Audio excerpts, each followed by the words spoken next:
Hi, my name's Ethan Waller from Northampton Saints, and I'm going to read you one of my favourite books as a kid, which was Harry Potter and the Philosopher's Stone. So I'm just going to read a little bit of this for you for World Book Day. Mr. and Mrs. Dursley of number 4 Privet Drive were proud to say that they were perfectly normal, thank you very much. They were the last people you'd expect to be involved in anything strange or mysterious, because they didn't hold with such nonsense. Mr. Dursley was the director of a firm called Grunnings, which made drills. He was a big, beefy man with hardly any neck, although he did have a very large moustache. Mrs. Dursley was thin and blonde and had nearly twice the usual amount of neck, which came in very useful as she spent so much of her time craning over garden fences, spying on the neighbours. The Dursleys had a small son called Dudley, and in their opinion there was no finer boy anywhere. The Dursleys had everything they ever wanted, but they also had a secret, and their greatest fear that was somebody would discover it.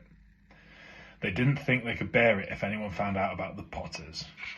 Mrs. Potter was Mrs. Dursley's sister, but they hadn't met for several years. In fact, Mrs. Dursley pretended she didn't have a sister, because her sister and her good-for-nothing husband were as un-Dursleyish as it was possible to be.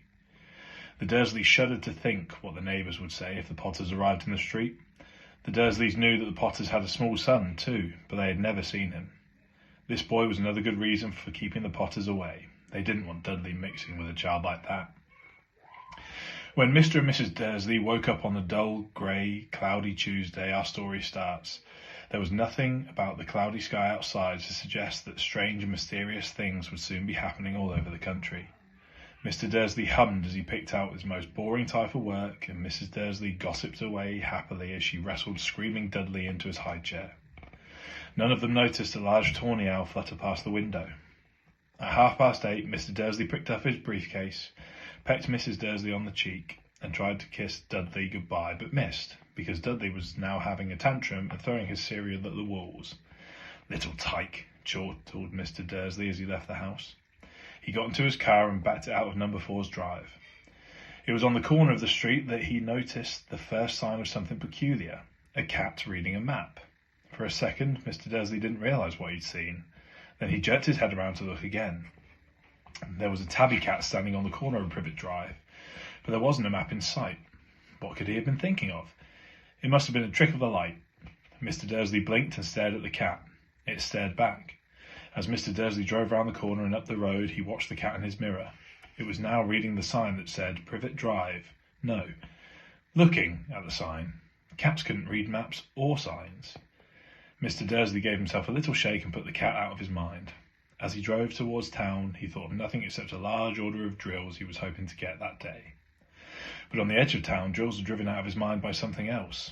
As he sat in the usual traffic jam, he couldn't help noticing that there seemed to be a lot of strangely dressed people around, people in cloaks. Mr. Dursley couldn't bear people who dressed in funny clothes. He supposed that this was some stupid new fashion. He drummed his fingers on the steering wheel and his eyes fell on a huddle of these weirdos standing close by. They were whispering excitedly together. Mr. Dursley was enraged to see what a couple of them weren't young at all. Why, that man had to be older than he was, wearing an emerald green cloak. The nerve of him! But then it struck Mr. Dursley that this was probably some silly stunt. These people were obviously collecting for something. Yes, that would be it.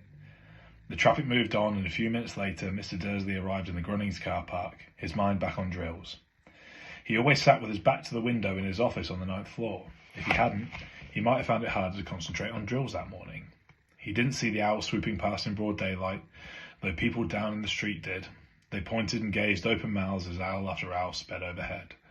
Most of them had never seen an owl, even at night time. Mr. Dursley, however, had a perfectly normal, owl-free morning. He yelled at 5 different people, he made several important phone calls and shouted a bit more. He was in a very good mood until lunchtime, when he thought he'd stretch his legs and walk across the road to buy himself a bun from the baker's. He'd forgotten all about the people in cloaks until he passed a group of them next to the baker's. He eyed them angrily as he passed.